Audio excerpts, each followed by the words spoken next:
విజయ్ రష్మిక మూడుముళ్ల వేడుకలో రష్మిక కట్టుకున్న చీర గురించి అందరూ ప్రత్యేకంగా మాట్లాడుకుంటున్నారు. విజయ్ దేవరకొండ నా భర్త అంటూ పరిచయం చేసిన ఫోటోల్లో రష్మిక ఎరుపు రంగు చీర కట్టును చూసి ఫిదా అవుతున్నారు నేషనల్ క్రష్ ఫ్యాన్స్. రాజ్ని భూతశుద్ధి వివాహం చేసుకున్నారు శామ్. అందరూ సమంత రెండో పెళ్లి గురించి మాట్లాడుకుంటూ ఉండగా ఈ వేడుకను ఇంత ప్రత్యేకంగా తీర్చిదిద్దిన కాస్ట్యూమ్స్ డిజైనర్స్ కి థ్యాంక్స్ చెప్పారు శామ్. ఆ క్షణమే శామ్ కట్టుకున్న ఎరుపు రంగు చీర గురించి మాట్లాడుకోవడం మొదలు పెట్టేశారు. అంతేకాదు నయనతార పెళ్లిలో కట్టుకున్న చీర రంగు కూడా ఇదేనని గుర్తు చేసుకున్నారు. మలయాళ బ్యూటీలు నయన్ అండ్ శామ్ మాత్రమే కాదు, మన తెలుగింటి కూడలైన లావణ్య త్రిపాఠి కూడా పెళ్లి కూతురైన వేళ కుంకుమ రంగు చీరే కట్టుకున్నారు. వరుణ్ తేజ్తో దండలు మార్చుకున్న ఈ క్షణం ఆమె సిగ్గుకు తోడైంది ఎరుపు రంగే.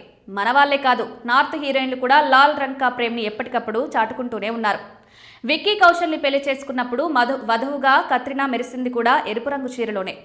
రాజ్ కుమార్ రావు పెళ్లి వేడుకలో వధువు కట్టుకున్నది రెడ్ శారీనే. పెళ్లిలో కాకపోయినా ఓ సందర్భంలో సిద్ధార్థతో కలిసి ఎరుపు రంగు చీరలో కనిపించారు అదితిరావు హైదరి. మన దీపిక పెళ్లి కూతురుగా కనిపించిన క్షణాలు గుర్తున్నాయా? రెడ్ శారీలో ఎలిగెంట్గా కనిపించారు.